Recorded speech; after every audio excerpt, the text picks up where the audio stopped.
Hey guys, this is me, Bongo. Happy Halloween and happy 10th day of the 4:30 a.m. journey. Now, this day was a rest day, so I'm not going to really get into too much of really what happened during 4:30 a.m. I didn't do anything special. Um, but I kind of want to talk about something I've been working on in terms of Dungeons and Dragons, specifically 5th edition. And I'm blending it with For Honor, a game that admittedly very addicted to. um, so what I've been working on is a document of sorts, which will eventually be several documents, of creating heroes, or the For Honor heroes, and making them into viable character builds. Now, the first one I did is the Centurion, which I actually consulted a few guides for. Some people asked on Reddit what would be a viable build, and I sort of went with that. But I'm gonna add a little bit more detail and why I picked this combo other than I saw this. So, and some background and some possible backstory options for the characters, because if it's not a viable character build in my opinion if you can't make a good story out of it. If you can't make a good story out of what's also a decent build, a decent character build, then you don't have a decent character. You just have stats that work very well in the game with no real voice behind them. Like, what's the reason that this is so powerful?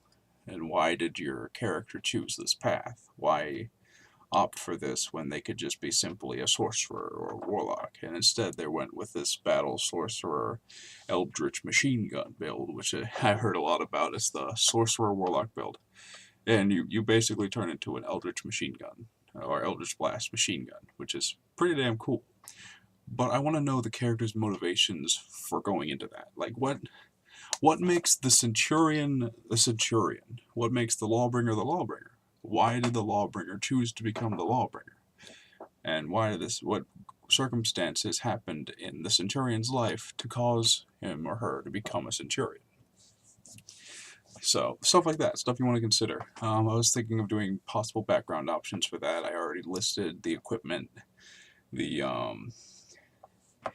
the classes, slight details about how the character functions in For Honor for people who haven't played the game, and stuff like that.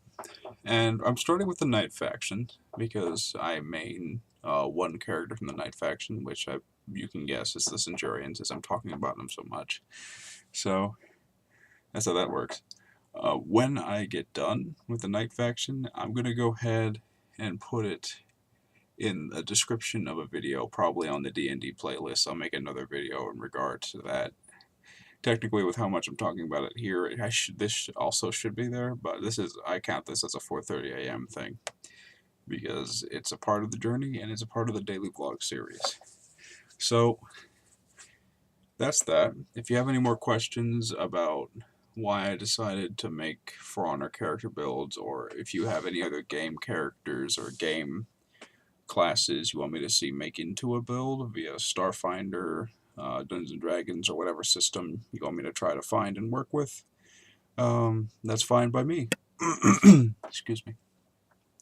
So anyways, that's it for this daily program of Jerry Bongo's 4:30 a.m. journey.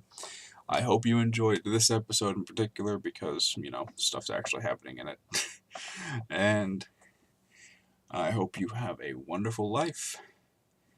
Peace out, and have a beautiful day.